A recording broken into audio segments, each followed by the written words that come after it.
Hey, we have to speed up this journey.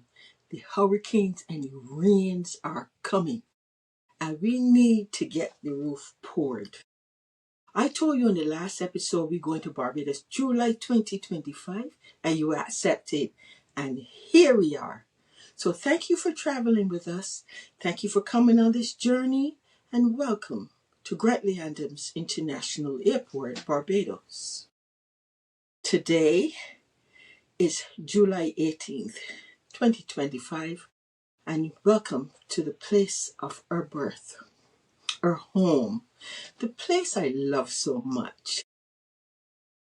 You have for months seen this house, and this house existed for you through photographs, through some emails, through WhatsApp messages, through invoices that I was telling you about, through phone calls.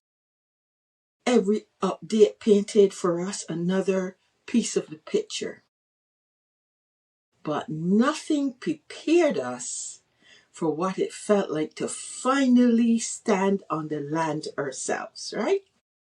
This was July 2025, and you know what? It's Luke's first visit to see the site, or to see the house that we've been dreaming about for years. We arrived expecting answers, but instead, we left with questions.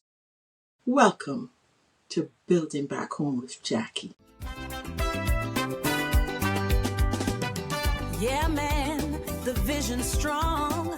Building back home where I belong. Ooh, yeah. But every foundation got a story to tell about the unseen cracks and the caution bell. So come walk with me through the sun and the rain. On Jackie's journey, we gon' rise again. Thanks for joining us on this journey. Is this your first visit to Barbados? Well, thank you for visiting and welcome. If this is your home of your birth and you're from Barbados, this is where you were born, then welcome home. It's Friday, July 18th, 2025 at 12:30 p.m. We've landed in beautiful day here on the island. 80 degrees Fahrenheit, like 30 degrees centigrade, blue skies, and we are here at the Grantley Adams International Airport. Again, welcome to the land of our birth. But before we leave the airport, let me tell you a bit about my beautiful island. We are here at a time when Barbados is welcoming us and asking us from the diaspora to come long home, they said. It's a full year of celebration designed to bring us from the diaspora back home and to reconnect with our roots, foster family and community connection, where highlights of our culture and talent, the natural beauty for the world to see. It's appropriately called We Gathering, and it is also the season of our crop over festivals, our festivities. And though we are here for our long-awaited concrete roof pouring milestone, it so happens that the month of July is the month focus in our parish, St. Philip. The parish which I was born, I was schooled, where our dream home is being built, awaiting our retirement. So welcome. But before we start our journey, or before we leave the airport, I want to take a moment to give a Bajan cultural moment. Hear this. No matter where I travel or how far I just roam, by train, by ship, by subway, by bus, or by plane, anywhere from home, the minute someone stopped me and asked where my accent from, I just stand right at attention like a military drum. You would think I'm about to say the pledge. The way I just hold my head, I just lift my chest up high and look them straight and say instead, I am from Barbados, land of sea and white sand and sun and rum. Where good morning and good evening and yes and no please does fall about everyone. With a smile so warm and welcoming, it is brightening up the day. Now we got the best festivals in the whole Caribbean Sea and the most bank holidays that you will ever hear about are sea.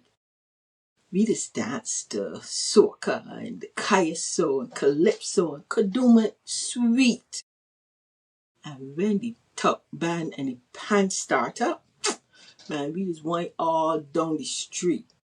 No fear in we body, we just moving to the sounds. Celebrating we culture on this blessed Bajan ground. Now when it comes to food, we national dish is supreme. We got cuckoo and flying fish. It's every Bajan dream. Don't mind me and see a flying fish, but we play it for a while. But we got enough food to make the diaspora smile because we got black belly sheep. Enough, I tell lots of pigs upon we land. So when I call for my cuckoo, I just get my with stew pork or lamb. We just even get roast breadfruit with anything with pickle on the side. A true culinary yellow meat that we carry with pride. And you know we's met rum. The best in the world, they say. So we can take a splash morning, night, or day. We'd even go to a long lunch and we'd go and sing a whole karaoke track. Clock back into work and still get paid when we get back. Me tell you something about our wildlife. Our wildlife is exotic. A sight for your eyes to see. We got the most intelligent monkeys sitting up in tree. And every single one of them, this thief, that is we crew. And that is we circus, and them is we monkeys too. As for healthcare, believe me, it's free for you and me. You can walk into that hospital casualty and sit down for a day or two, sometimes three, and not a doctor or nurse going to interfere with me. So welcome to my island, the paradise by the sea, where the waters are beautiful, and you, me, all of we, always feel free. Story time. Let me get my glasses. Now, as the daughter of a Barbadian fisherman, my father taught us something long before I ever managed construction documents. He said, never think the sea is calm just because someone tells you it is. Sometimes you have to stand on the shore itself. Watch the tide. You gotta feel the wind. You gotta look at the water. Because only then that you will understand what you're really facing.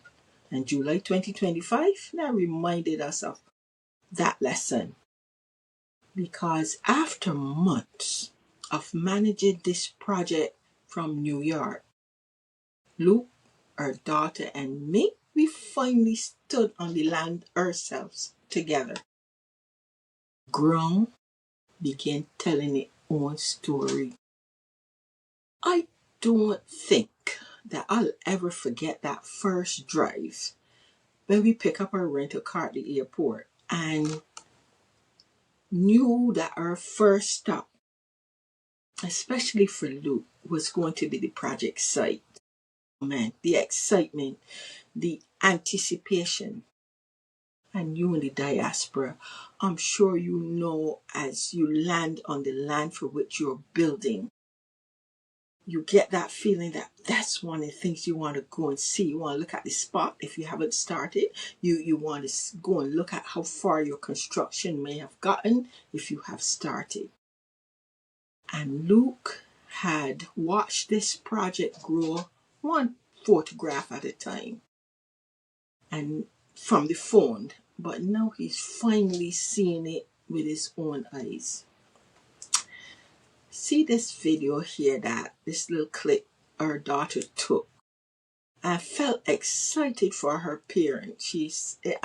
Especially for her dad, because she knows that I deep in the project, whether it be electronically or so, but physically for him now, she was excited. Now she would stay for a week because the pour was supposed to happen within a week, and we were going to stay for the 2 weeks. So she would stay for that week, watch the roof milestone that she came for, and leave back to New York to her job.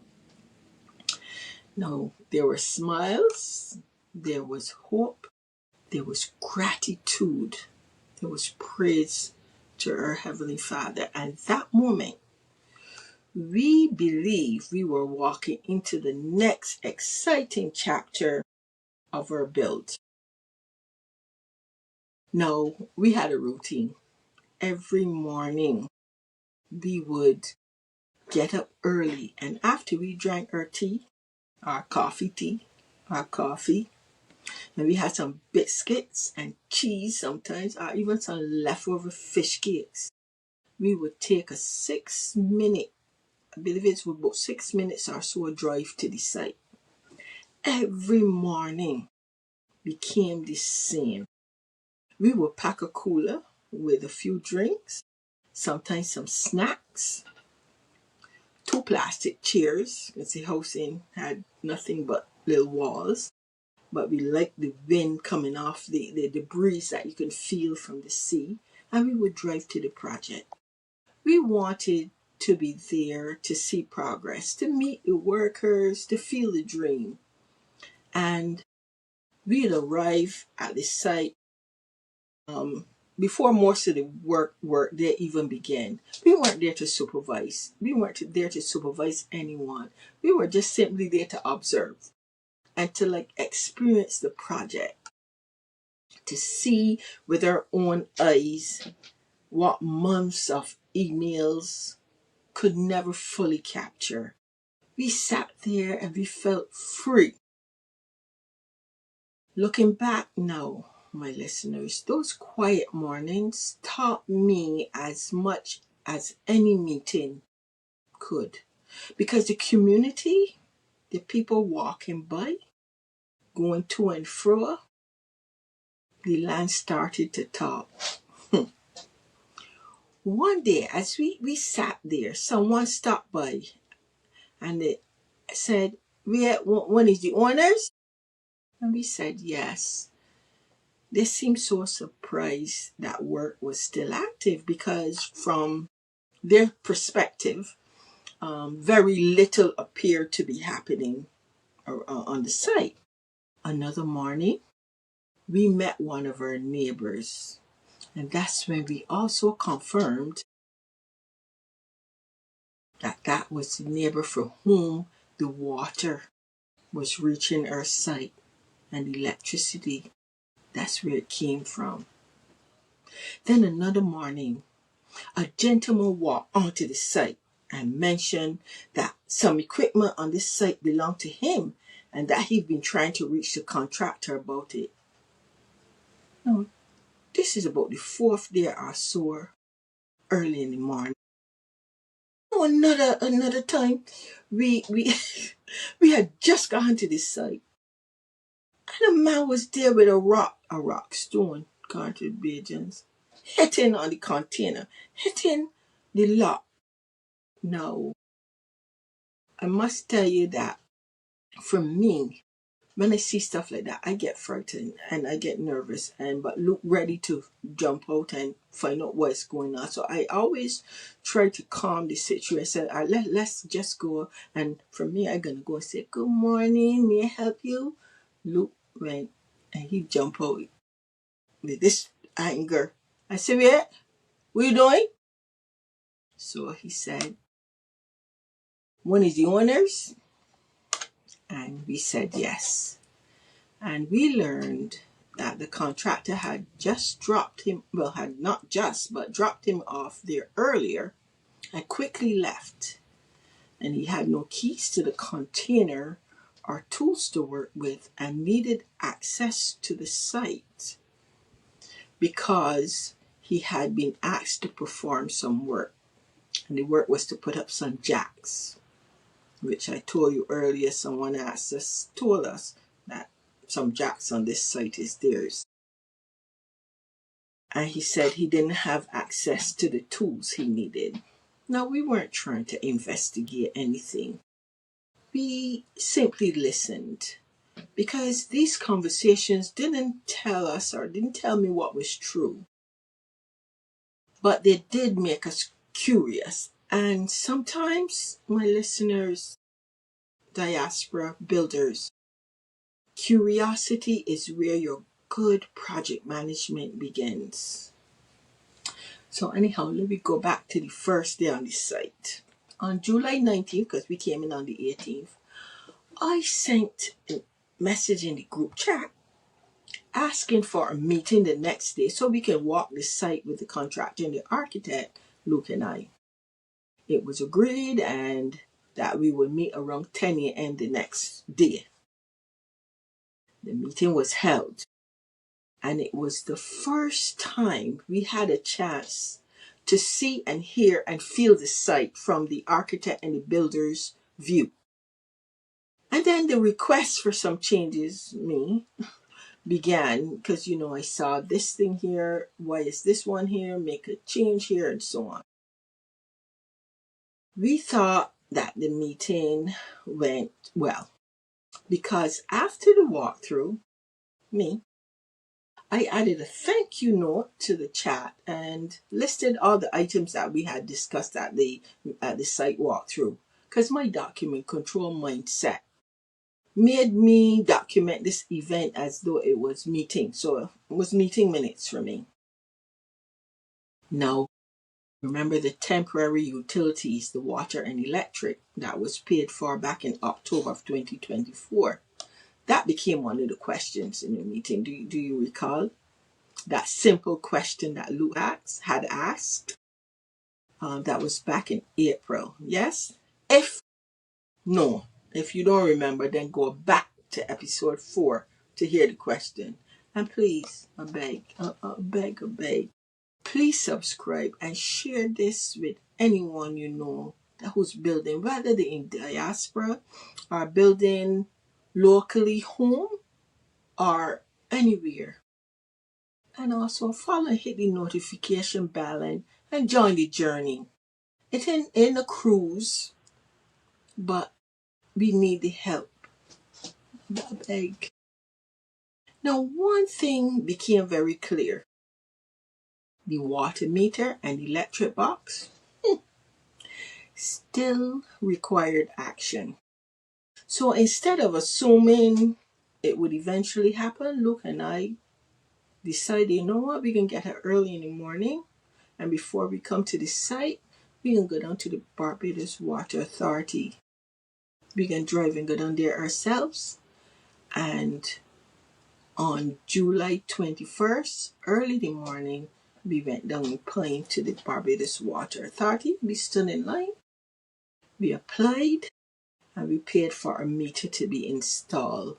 Mind you, at that time, the Water Authority informed us that there were no meters but in house, but they would get it to us.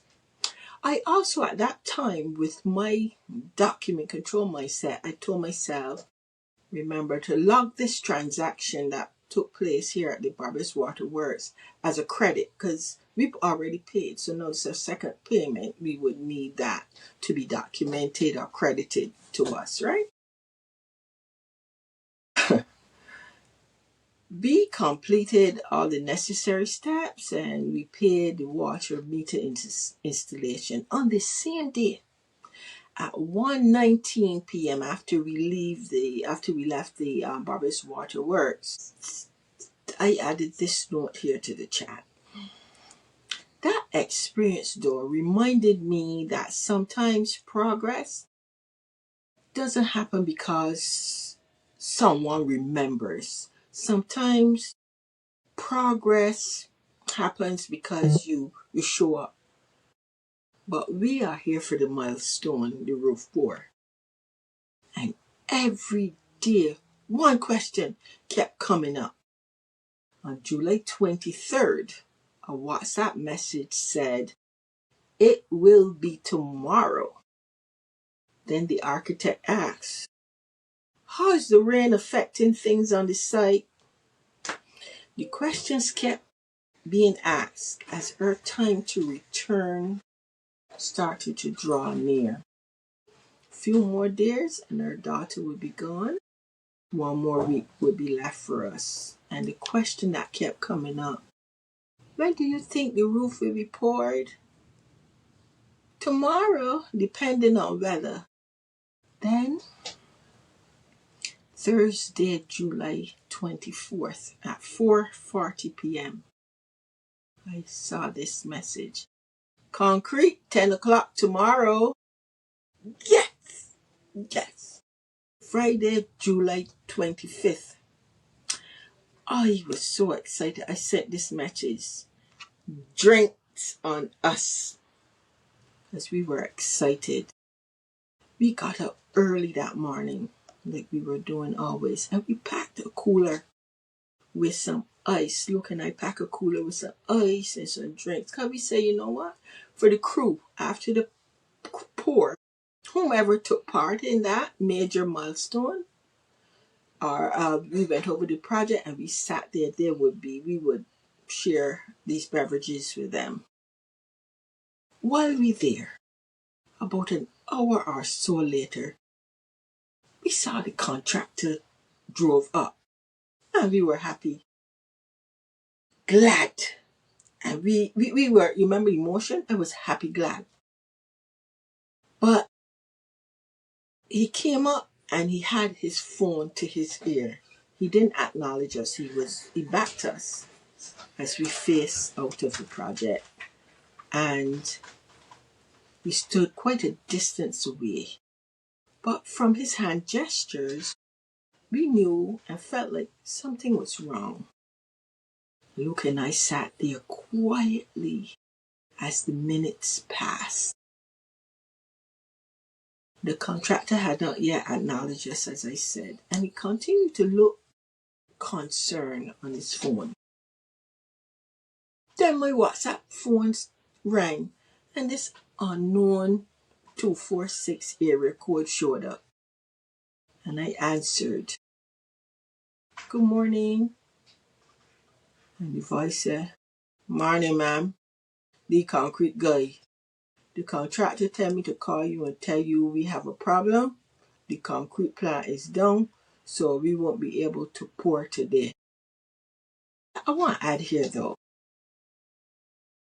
diaspora folks or people who are building, just know construction depends on many moving parts, and sometimes delays happen that are outside the immediate control of the people on site. We know there can be unforeseen occurrences, and we understood that. But understanding a delay doesn't erase the disappointment, of watching your limited time on the island just slowly disappear. The emotions I told you that I have been experiencing throughout this journey can appear within minutes of each other. 1 minute I'm feeling happy, next minute I'm feeling glad.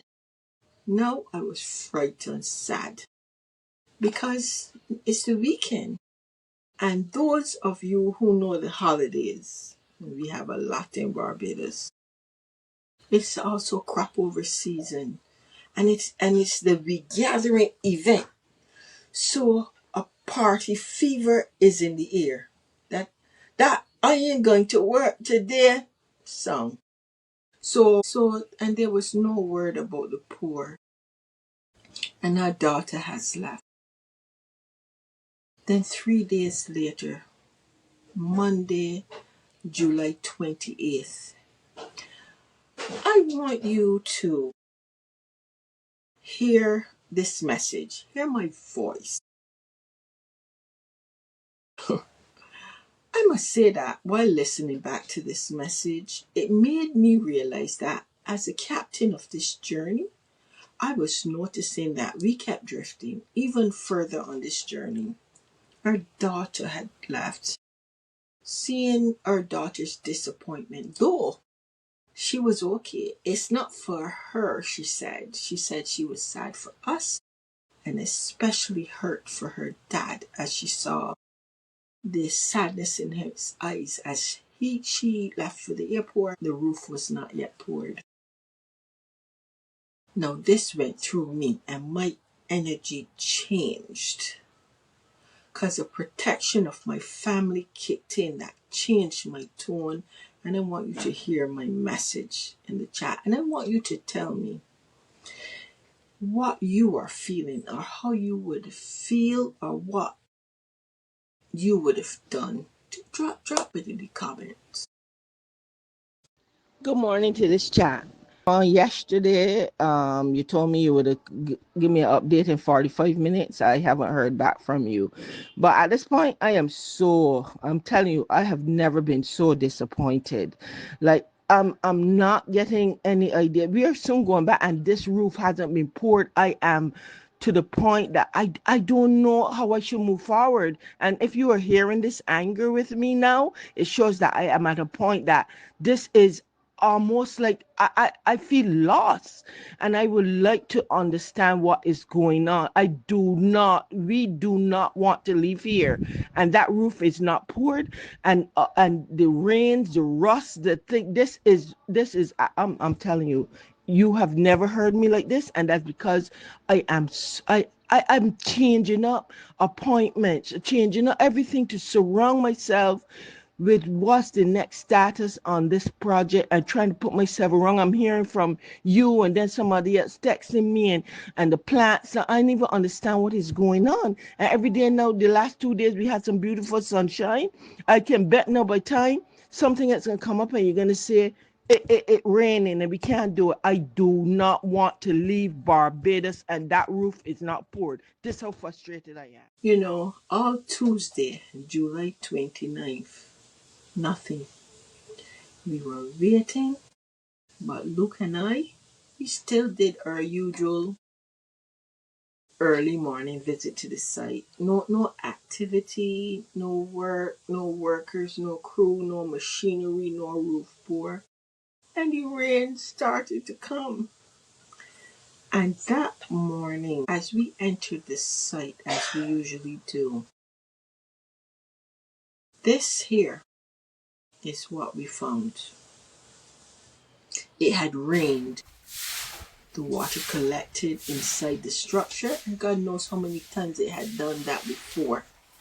Maybe dried up, and there was no water protection, no roof. There was Luke on July 29th, standing in what we hope would one day become our family home, using a broom we found on the side to push this water outside. There was no roof to secure the interior. The project was not protected or watertight. There was no watertight protection.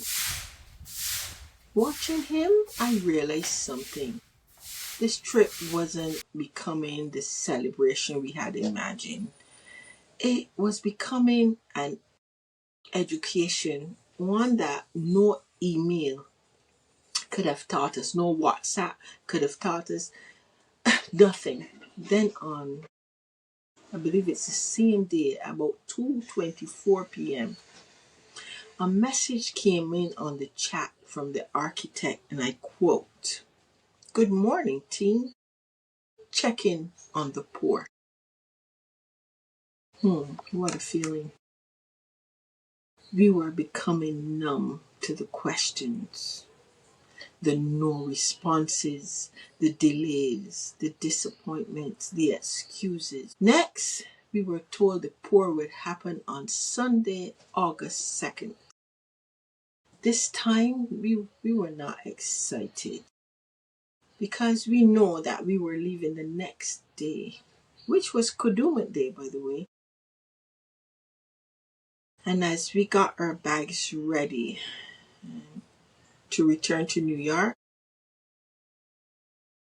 on August 3rd at 8:54 a.m., we were at the site as usual. The day that the roof pour was again promised. As the horizon, my dear listeners, looked like we were about to touch it, we got a voicemail from the contractor, and I quote, "Good morning. In relation to the pouring the floor today, the concrete guy is saying that he don't have enough drivers turn up to work today. So he's waiting to see. A lot of guys called in sick." End of quote. I told you about that fever that everyone is catch at this time of the year in Barbados. It's crop over time, it's festival. I think I should bring in the red flags now. I'm going to tell you for this episode's red flags because they're now increasing. Repeatedly waiting for tomorrow without seeing a revised written plan. Red flag. Relying on project updates instead of verifying physical progress whenever possible. Red flag. Critical utility services remaining incomplete. Months, for us, year, almost after payment. Project observations creating more questions than the status report's answers. Believing your limited site visit, and this is to you on the diaspora. Believing your limited site visit will provide all the answers, when sometimes it simply reveals questions. My diaspora listeners, you who are building, whether locally or from abroad, and those who are sympathizing with us, with Luke and I, or with anyone that you know who is building, we know what you're feeling, and I know what you're feeling. I know the emotions that you're experiencing, and don't feel bad because we had to start bringing in positive thinking while keeping God, as this podcast is about legacy, culture, and God. And we had to keep God in everything so as to protect our peace. We can say that from this, a few good things came out of this trip. We fixed and we found comfort in this. Luke and I, and you, we all know, we had a physical view of the site, which is good. The water was now paid for because on July 30th, the Barbados Waterworks came and installed it on the site, the meter that is. So there should be no more using of the neighbor's water. We haven't gotten the electric box because that seemed to be something that the contractor would have to work out. We don't know the full details on that, so we couldn't get that, and maybe someone knows the answer. And the good thing, we met our new neighbors, and they were kind. They were kind, and we learned some lessons. We had some positive lessons. Let's do the lessons learned for this episode. Nothing replaces standing on your own project and seeing it with your own eyes.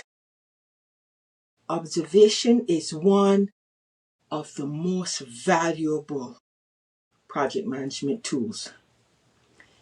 Sometimes progress happens because you personally remove an obstacle instead of waiting for someone else to do it, like we had to do with our water. Construction schedules may change, but documenting each change protects your understanding of the project. A successful site and a successful site visit isn't measured, I would say, only by what gets built. It's measured by what you learn. Before we end today's episode, I'd love to hear from you. And here's your call to action. What would you do? Imagine that you've traveled thousands of miles to see your home under construction. You're only there for 2 weeks, and every day you're told that a major milestone is expected tomorrow. Tomorrow comes and tomorrow goes. Would you simply accept that construction schedules can change? Would you extend your trip if you could? Or would you start asking different questions? I really love to hear your thoughts. So please leave me a comment below, because your experience might help someone else who's building back home. Please share this podcast, subscribe, and follow. Eventually, my listeners, our trip came to an end, and we packed our bags and we visited the site, drove past the site for the last time. We looked up at the roof. It still hadn't been poured. And when Luke and I boarded that flight to New York, we still believed the project would move forward. And as our plane lifted off on Grand Kadooment Day, we weren't carrying home the certainty that we had hoped for. We were carrying home questions. Questions that would shape every decision we made moving forward. So sometimes, and I want you to hear this, sometimes, my dear listeners, the greatest lesson isn't what you see while standing on the land. It's the questions that stay with you after you left it. And those questions are where our next chapter of the story begins. Because we are now so close to the eye of the storm. And over the next few weeks, those questions will begin leading us towards discoveries we never expected. The sea was changing. We just didn't know how rough the waters ahead would become. So I'm asking you to join me next time for episode 7. Hey, Barbados, you mean everything to me. You're my tropical paradise. From foreign shores, I bring the vision home. Built a legacy from concrete and from stone. Got the blueprints drawn, the white sands calling me. For the diaspora's children, planting the family tree. Building back home against the Atlantic tide. With Bajan roots and all that island pride. Watch the foundation rise, a brand new dawn in store. This ain't just building houses, it's something so much more. Yeah, it's Jackie and Luke building back home in Barbados.